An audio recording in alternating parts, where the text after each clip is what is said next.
Fala, gente boa. Ó, já comprou presente de Natal? Se não comprou, corre, viu? Porque com esse dólar, do jeito que tá subindo, daqui a pouco até o presente de Natal vai ficar mais caro. E olha que já tá em cima, hein? Porque tá assim, o Brasil tá desse jeito, o dólar não para de subir, não adianta, o Banco Central vende dólar, tenta fazer intervenção e não resolve nada. Continua subindo, subindo, subindo, subindo. Hoje o dólar chegou a bater 6,20. O que está provocando isso? O Brasil está sob ataque. Eu digo o Brasil.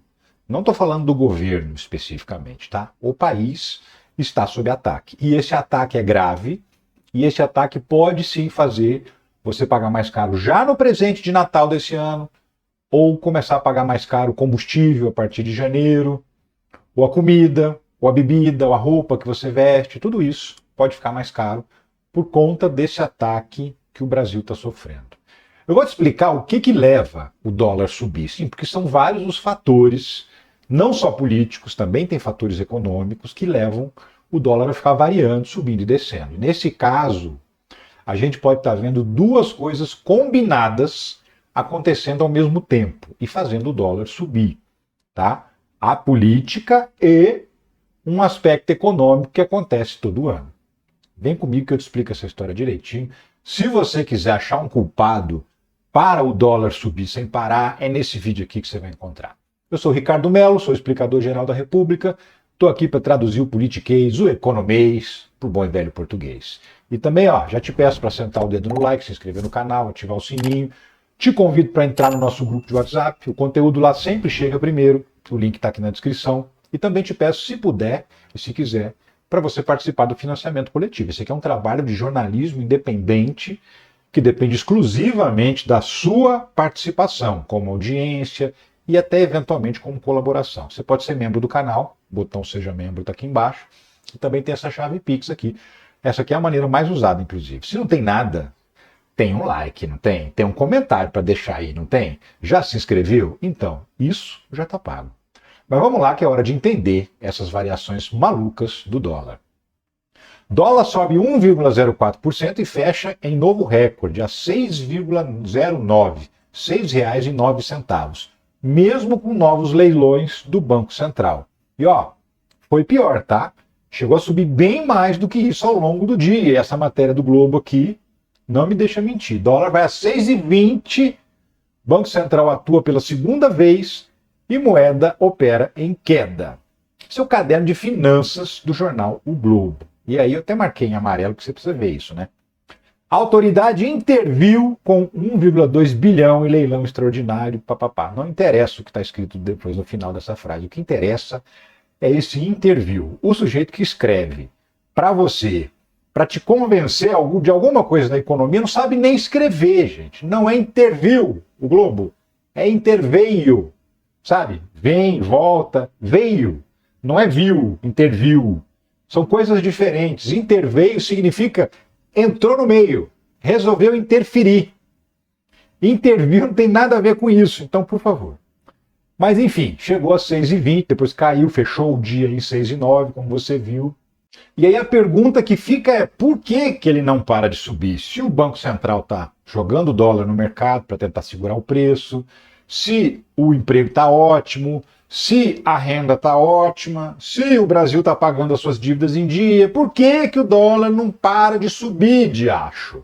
Então, tem um aspecto econômico, como eu te falei, e tem um aspecto político. Eu vou começar com o aspecto econômico para deixar o político para depois, porque esse é sempre o que dá polêmica. O econômico não dá, né? Essa matéria mesmo, que a gente está lendo aqui agora, eu vou descer aqui num trecho que fala justamente sobre isso, olha só. Mas por que a moeda resiste em ceder mesmo com as intervenções do Banco Central? Para o diretor de câmbio da Ouro Minas, Elson Guzmão, então, ó, um diretor de câmbio, um cara que compra e vende dólar, tá? Não é um Ricardo aqui dando palpite, não. É um especialista, um cara que trabalha lá. A taxa de câmbio está sendo pressionada por incertezas relacionadas às votações do pacote fiscal na Câmara e pela alta do dólar no mercado internacional. Mas ressalta que há um componente especulativo significativo no atual patamar. Então, assim, existe uma preocupação política com a votação lá do pacote de corte de gastos, existe uma alta generalizada do dólar no mundo, então está subindo o dólar em todos os lugares, não necessariamente no ritmo do Brasil, mas está subindo. Mas ele também diz, tem um componente especulativo aí, ou seja, estão fazendo sacanagem. Estão aproveitando a oportunidade para fazer a sacanagem. Estão quem? Então, o tal do mercado, aquele ser que não tem alma, não tem nome, não tem cara, e todo mundo fala dele, o mercado, que são nada mais nada menos que os operadores do mercado financeiro, o conjunto dos operadores. Então, aquele sujeito que te telefona para perguntar, posso tirar teu dinheirinho dessa aplicação aqui e colocar nessa outra que está pagando um pouquinho mais? Você fala, pode sim. Então, é esse cara, entendeu? Por quê? Ele pega o seu dinheiro, que você aplica no banco, a sua poupança, o dinheirinho que você economiza, e ele faz lá a aplicação para você. Você não entende mercado, você fala, põe onde rende mais. E aí ele manipula a tua grana para atender os interesses dele, porque ele age como se ele fosse o dono da grana, já que é ele que determina onde essa grana vai ser colocada, certo? Então ele faz sacanagem, sobe o dólar, derruba o dólar, sobe a bolsa, derruba a bolsa, quando ele quer. Vamos continuar essa leitura aqui. Segundo ele, o dólar a 6,17, porque essa matéria foi feita na hora que estava 6,17, reflete uma forte demanda de multinacionais e fundos para remessa de dividendos ao exterior, enquanto os volumes ofertados pelo Banco Central em leilões têm sido insuficientes para atender a demanda elevada, típica de dezembro. Então, assim, sabe a Volkswagen, sabe a Chevrolet, sabe a Fiat? Então, chega no final do ano, essas empresas pegam o lucro aqui do Brasil e mandam para a matriz, né? Manda lá para o país de origem dessas multinacionais. Eu falei de 3 montadoras de carro, mas isso vale para todas as empresas multinacionais de todos os setores que atuam no Brasil. Final de ano é o momento de mandar o lucro para a matriz, ou seja, tirar o dólar daqui e mandar lá para fora. Retirar dinheiro do Brasil e colocar lá fora. Então, quando isso acontece, o que essas empresas fazem para mandar o dinheiro lá para fora? O dinheiro está aqui na poupancinha das empresas, muitas vezes em real, né, ou em outros tipos de aplicação, fica aplicado ao longo do ano. Aí essas empresas compram dólar para remeter os dólares para os países de origem dessas empresas, para a matriz. E aí, quando eles fazem isso, aumenta a procura pelo dólar e isso faz o dólar aumentar de preço. Então, isso acontece todo fim de ano, porque é esse o período que as empresas mandam dinheiro para os seus países de origem. Então, assim, naturalmente, também há uma procura maior de dólares, isso faz o preço subir nessa época do ano. E ele está dizendo ali, o Banco Central tem ofertado, tem feito leilões insuficientes, ou seja, o Banco Central, que quando quer baixar a cotação do dólar, ele faz leilão de dólares, porque o Brasil tem 360 bilhões de dólares em reservas internacionais, que são usadas nesse tipo de situação, o Banco Central está leiloando o dólar, mas menos do que deveria. Pouco. Ele ainda reforça aqui, Guzmão observa que o BC tem adotado uma postura conservadora nos leilões, mesmo diante da maior demanda sazonal. Ou seja, mesmo sabendo que tem mais gente atrás de dólar e isso vai fazer o dólar subir, o Banco Central tem vendido pouco dólar. Tem feito lá uma intervenção no mercado, pero não muito, sabe? Uma intervenção que aparece nas manchetes, mas segundo um cara que opera o câmbio, a compra e venda de dólares, o Banco Central está vendendo menos dólares do que deveria, então não está ajudando o preço do dólar a baixar. Esse é o aspecto econômico da parada. Acontece todo ano, não importa qual seja o governo. Sempre as empresas mandam dólares lá para fora. Mas não é o único motivo, como eu te falei, né? O Copom, que é o Comitê de Política Monetária do Banco Central, ele emitiu um relatório e diz o seguinte, que o dólar e a percepção sobre o pacote fiscal influenciaram a alta da Selic, que é a taxa básica de juros. Percepção sobre o pacote fiscal, foi por isso que eu grifei em amarelo aí. O sentimento do mercado, esse que a gente está falando, em relação ao pacote de corte de gastos que o governo apresentou. Porque a banqueirada, os magnatas e os operadores do mercado financeiro, o que eles queriam? Que o governo mexesse em umas questões, por exemplo, acabar com o reajuste do salário mínimo, desvincular a previdência do salário mínimo, aí a aposentadoria ia subir menos do que o salário mínimo, cortar mais o BPC. O governo apresentou lá uma proposta de corte, de redução, mas eles queriam mais. E eles queriam também que o governo mexesse na Constituição para diminuir o dinheiro que ele gasta com saúde e educação, que é os pisos constitucionais. A Constituição fala, o governo tem que gastar um mínimo, se não me engano, de 18% com saúde e 15% com educação, uma coisa assim. Posso estar com os números equivocados aqui, que estou falando de cabeça, mas existe um piso constitucional. E o mercado queria que o governo diminuísse esse piso, gastasse menos com isso para sobrar mais dinheiro para pagar juros. E aí o governo não fez esse tipo de proposta de corte de gastos, você sabe, nós já falamos sobre isso aqui, né? Veio uma proposta diferente e olha, cortando praticamente a mesma coisa, até mais, na verdade. O mercado chegou a divulgar informações, o Banco Itaú divulgou um documento dizendo o seguinte, que o governo tinha que cortar mais ou menos 60 bilhões de gastos. Sabe quanto que o governo cortou? 70, 10 bilhões a mais. Só que não nas áreas específicas que o mercado tanto queria. Que é o quê? O lombo do pobre, né? Salário mínimo, previdência, BPC, essas coisas todas vai bater aonde? No lombo do pobre. O governo Lula falou, não, tem limite para a gente sacrificar o pobre. Fez algumas concessões, mas outras não fez. E aí o mercado ficou de birra. Essa que é a real. Não gostou.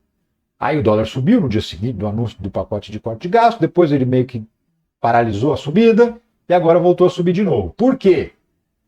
Porque esse pacote que o mercado já achava pouco, ou não era o que ele queria, não era nas áreas que ele queria, pode ser que nem assim seja aprovado no Congresso Nacional. E aí o mercado de novo fica irritadinho. Agora não especificamente por causa do governo, agora já é para pressionar o Congresso Nacional. Só que pressionar no Congresso, pressionar no governo, não interessa. Quem paga o preço é você. Porque quando o dólar sobe, os preços sobem, é você que paga mais caro no caixa do supermercado. Então você paga para o mercado ficar fazendo graça e ficar pressionando a classe política. E é isso que está acontecendo nesse momento. E ó, tá difícil mesmo, tá? Planalto libera 7 bilhões em emendas. O Congresso exige mais para votar pacote. Então, assim, o governo apresentou um pacote de corte de gastos para gastar menos, para equilibrar as contas, e o Congresso está dizendo o seguinte, se não nos der dinheiro, nós não vamos votar esse pacote. Então, assim, o governo tem que gastar para poder economizar. É isso que o Congresso está exigindo do governo.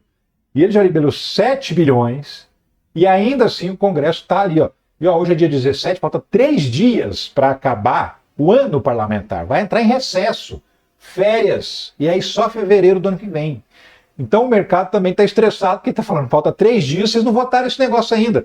Nem na Câmara, que também tem que votar no Senado depois. E se votar na Câmara de um jeito o Senado modificar, volta para a Câmara. Como é que vai fazer isso em 3 dias? Aí o mercado estressa. Aí o cara tira o dinheiro da Bolsa, tira o dinheiro da poupança, do CDI, de não sei o quê, compra dólar. O dólar sobe. Porque ele quer que aconteça isso, né? Na batalha das emendas, o governo entregou os anéis e os dedos, mas o Congresso exige mais para votar pacote de corte de gasto. Eu deixei essa manchete aqui do Zero Hora, é a coluna da Rosane de Oliveira, porque eu achei esse título sensacional. É exatamente isso. O governo deu tudo até agora que os deputados pediram, e os deputados mesmo assim não querem votar o pacote de corte de gastos. E de quem que eu estou falando? Centrão, direita e bolsonaristas. Essa turma, junta, né? É isso que está acontecendo nesse momento. Após bater 6,20, isso aconteceu no meio do dia hoje, dólar volta a cair com Lira prometendo votar pacote fiscal. Ou seja, o Lira foi a público e falou, ó, vamos botar em votação. Aí o mercado deu uma acalmada. Ah, bom, vai votar? Então tá. Aí deu uma baixadinha no dólar.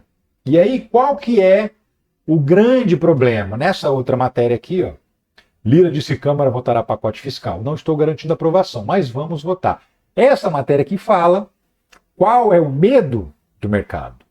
E o medo é esse aqui, ó. Ele é o Lira, tá?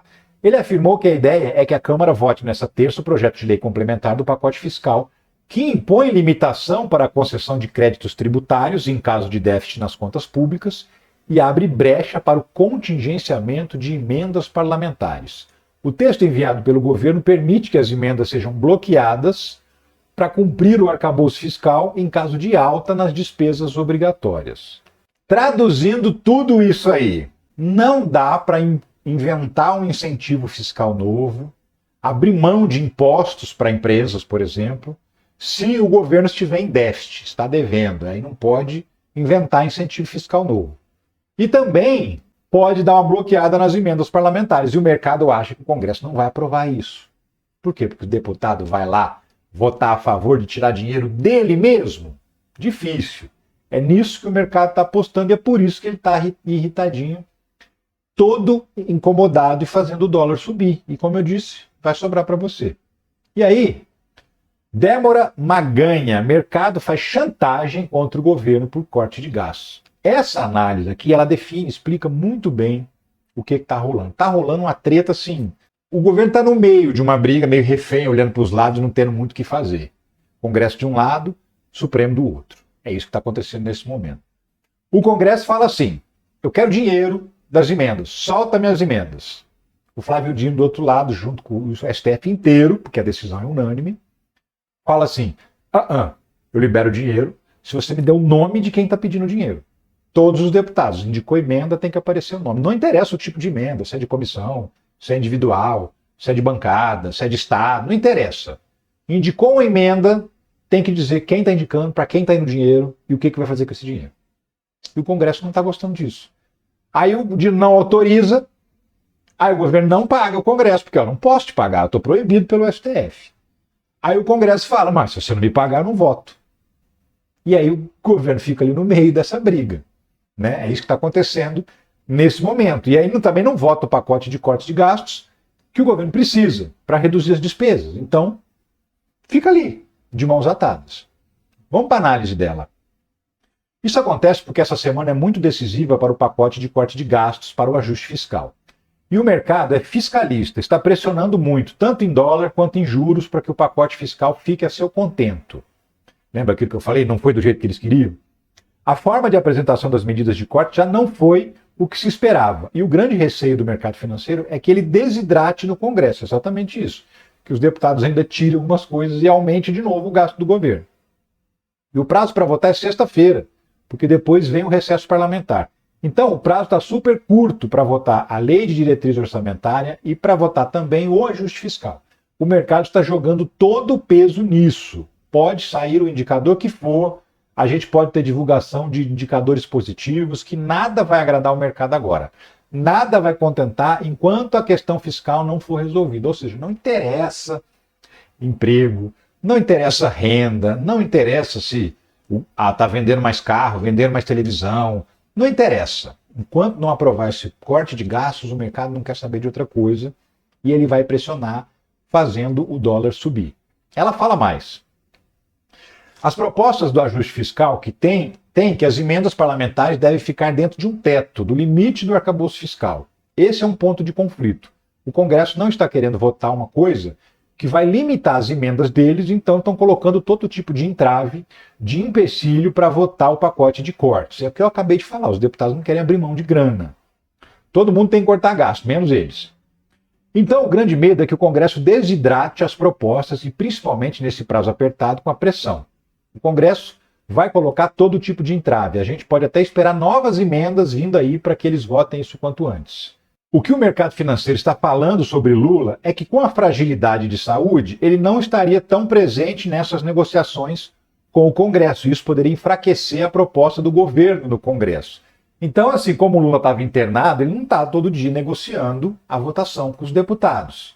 E aí o mercado fala, estão deixando isso aí na mão do Haddad, na mão do Rui Costa, na mão do Padilha, na mão de não sei quem, e o Lula mesmo não está negociando porque ele está doente. Então isso aí vai acabar dando errado. Também é uma ideia do mercado, que está batendo pesado agora. Mercado e imprensa econômica são sócios da mesma narrativa. Eu vou te explicar agora por que isso acontece. O mercado cria toda uma historinha que é muito fácil de comprar. E é uma construção fácil de se entender. Os veículos de comunicação hegemônicos, que é a grande mídia, e também ligados ao mercado financeiro, contam sempre a mesma história, que o Brasil está crescendo acima do potencial e que a gente vai ter pressão inflacionária. Se todos os veículos contam a mesma história, as pessoas também começam a comprar essa história. Sim, você sabia que o UOL faz parte de um grupo, de um banco? Pois é, o PagSeguro lá. Tem um nome do banco, esqueci. Você sabia que a Globo lucra absurdo, milhões, centenas de milhões de reais por ano, centenas mesmo de milhões de reais por ano, com aplicação bancária? Dinheiro, a juro. Sim, uma boa parte, uma parte importante do faturamento da Globo é a aplicação no mercado financeiro. Não é a receita de publicidade, não. É dinheiro que ela já acumulou do passado e está aplicado. Inclusive, alguns poucos anos atrás, a Globo só não teve prejuízo por conta das aplicações financeiras. Ela ficou no vermelho, a receita e despesa da TV, mas o dinheiro no banco rendeu tanto que o grupo deu lucro. Há uns 3, 4 anos atrás, não faz mais do que isso. Então isso demonstra que os veículos de comunicação também têm os mesmos interesses do mercado financeiro. Por quê? Porque o empresário que tem muita grana, ele aplica esse dinheiro, não é? Ele bota esse dinheiro para render juros. Então, assim, não é só o dinheiro que entra da empresa dele todo mês, mas aquele que ele já acumulou. Então, ele também é um operador do mercado financeiro. Então, você tem um monte de veículos que tem vínculo direto com banco ou com banqueiros. Vínculo direto, tem sociedade ali. E tem aqueles que não têm sociedade, mas que o dono do veículo de comunicação é um grande especulador financeiro, porque ele tem muito dinheiro aplicado no mercado financeiro. Então ele também faz com que o veículo que é dele fale o que ele quer para ganhar dinheiro para aplicação. E é por isso que toda a imprensa hegemônica, que é a grande mídia, toda ela fala o mesmo discurso do mercado, porque ela tem vínculos íntimos com o mercado financeiro. Vamos seguir. Eu sempre gosto de fazer esse questionamento. A gente ultrapassou a Rússia em juros reais. Que risco fiscal é esse? Ela pergunta. E que ambiente macroeconômico deteriorado que a gente tem que justifica pagar juros reais mais altos do que um país em guerra e cheio de sanções? E parece que as pessoas não têm essa percepção, né? O mercado está pintando um risco, um ambiente tão deteriorado que parece que o Brasil está acabando por conta do pacote fiscal que não foi a contento dele o mercado. E essa é a única variável que importa para eles, os operadores do mercado financeiro. Então, assim, eles estão tratando o Brasil hoje como um país com um cenário econômico pior que a Rússia, para pressionar o Congresso a votar o pacote de gastos, de preferência dar até uma apertada a mais no pacote e não afrouxar, que é a tendência do Congresso Nacional.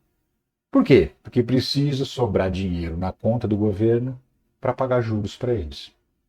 E aí, para contribuir com tudo isso, sai um relatório do Tesouro Nacional, hoje também. O Tesouro prevê déficit nas contas públicas até o fim do governo Lula. Relatório de projeções fiscais prevê déficit de 0,4% do PIB em 2025 e de 0,1% em 2026. E superávit em 2027. Então, vai ter déficit até o fim do governo Lula. E o tal do déficit zero que o Haddad prometeu? Não vai ter. Então, segundo o relatório do Tesouro Nacional, que é uma projeção com base no cenário econômico, não vai ter.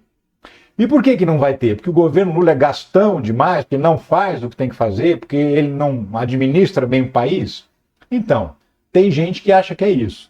Tem gente que enxerga de outra forma. Por exemplo, o Brasil teria superávit de 15 bilhões se PERSE e desoneração da folha, sem o PERSE e a desoneração da folha, diz o número 2 da Fazenda. Então, o número 2 ali do Haddad falou num evento que, se não tivesse mantido a desoneração das empresas da folha de pagamento esse ano, o Congresso fez isso, e se não tivesse mantido o PERSE, que é um programa de incentivo ao setor de eventos, setor de turismo, o Brasil não ia ter déficit esse ano, já ia ter superávit. 15 bilhões. E o que aconteceu?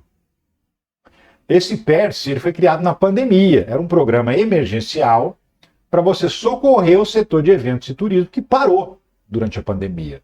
Não podia ter show, não podia viajar, não podia fazer nada. Já acabou a pandemia. Você já está pagando aí R$ 1.500 no show do Caetano Veloso com a Maria Bethânia. Ou mais. Estão faturando horrores, fazendo show para todo lado. Está rolando, o turismo está bombando. O governo falou, não tem mais por que existir esse programa. A gente abre mão e destina dinheiro para essas empresas. bilhões de reais. E essas empresas não estão precisando mais desse dinheiro, porque já passou a fase ruim da pandemia. O Congresso não deixou. E por que o Congresso não deixou? Porque tem um monte de políticos lá dentro, deputados e senadores, que são empresários, que seriam afetados por esse setor. Ou porque tem amigos, ou que tem patrocinadores que seriam afetados e não deixaram o governo retirar esse incentivo. O governo precisava desse dinheiro e o Congresso não deixou. E a desoneração da folha, essa é mais escandalosa ainda e vai linkar com outro negócio que eu acabei de falar. 17 setores da economia tinham isenção de alguns impostos da folha de pagamento dos funcionários. Sabe desde quando? Desde 2012. A Dilma era temporário, um incentivo fiscal que era desonerar a folha de pagamento para incentivar a geração de emprego. 2012, acaba o prazo desse inferno, o Congresso vai lá e renova. Não vai acabar. Acaba de novo, eles vão lá e renovam de novo. E aí, quando chegou nesse ano, o governo falou, ó, já deu. Essa desoneração não faz mais sentido. Primeiro, que as empresas nem estão gerando emprego. Essas empresas que são beneficiadas não comprovam que elas geraram empregos, que elas preservaram empregos. Isso é um dinheiro que sai sem retorno nenhum. Temos que acabar com isso. Entre esses 17 setores que têm esse incentivo fiscal, sabe qual que é um desses setores? Dos meios de comunicação. De novo, a Globo, a Band, a Record, o Estadão, o Extra, o Diário de Pernambuco, o Zero Hora, a Tarde da Bahia, os portais de internet todos, toda essa galera ia perder o incentivo fiscal. Então você só viu na imprensa, a imprensa se comportando assim, não acaba não. E aí o Congresso Nacional, que está assim, de deputado que é dono de jornal, dono de emissora de televisão, dono de rádio, dono de portal de notícia, porque para eles é muito interessante ter esse tipo de empresa, para falar bem deles enquanto são políticos. Então assim, mais, sei lá, 2 centenas de deputados têm empresas de comunicação e eles seriam diretamente afetados. Foi todo mundo contra. E o governo continua morrendo uma grana ferrada porque o Congresso Nacional não deixou o governo acabar com o déficit. O Haddad fez a previsão, olha, vamos acabar com o déficit, vai ser déficit zero em 2024, se aprovar essa medida. O Congresso foi lá e falou, não, essas 2 não. O PERSE não vai acabar, vai continuar dando dinheiro para as empresas que não precisam mais, que são as empresas do setor de eventos e de turismo, ou que tem relação com isso. E também não vai acabar com esse negócio de desoneração da folha de pagamento das empresas, não. Por quê? Porque tem um monte de empresa de comunicação aí, de jornal, de televisão, de rádio, que vai ser afetado, né? E a gente é dono de rádio e televisão, né? Os deputados falaram, os senadores falaram, então não aprovaram. E com isso, o Brasil não vai ter superávit esse ano, mas era para ter. Por aí você vê como o governo Lula é refém do Congresso Nacional conservador e mercenário, que só quer saber de grana, para tudo, para absolutamente tudo. Até para cortar despesa você tem que ter uma despesa, pagar os deputados, senão eles não votam. Entendeu? É por isso que o dólar não para de subir. Porque o mercado quer que o Congresso aprove o pacote, o prazo está apertado, o mercado já não gostou do pacote do jeito que ele foi feito, queria de outro jeito, queria que fosse muito mais sacrificante para o pobre, mas não veio assim. Paciência, mas pelo menos aprova esse. E o Congresso está dificultando porque quer grana. E o governo fica ali no meio. E aí, o que eu faço? Posso pagar, Dino? Não, não pode pagar. Ó, não posso pagar. Ó, se você não pagar, eu não voto. E assim a gente vai. E assim, daqui a pouco você vai no supermercado comprar um material para ceia e vai pagar mais caro. Daqui a pouco você vai abastecer teu carro e vai sair mais caro o tanque de combustível. Por quê? Por causa dessa briga lá. É isso que está acontecendo. E aí, quem que é o culpado? É o governo? É o Congresso? São os banqueiros? O mercado? Diz para mim. Deixa a sua opinião aqui nos comentários que eu quero saber. Eu fico por aqui, mas eu volto a qualquer momento com outras notícias, informações aí sobre a política, sobre a economia nacional. Um abração para você. Tchau.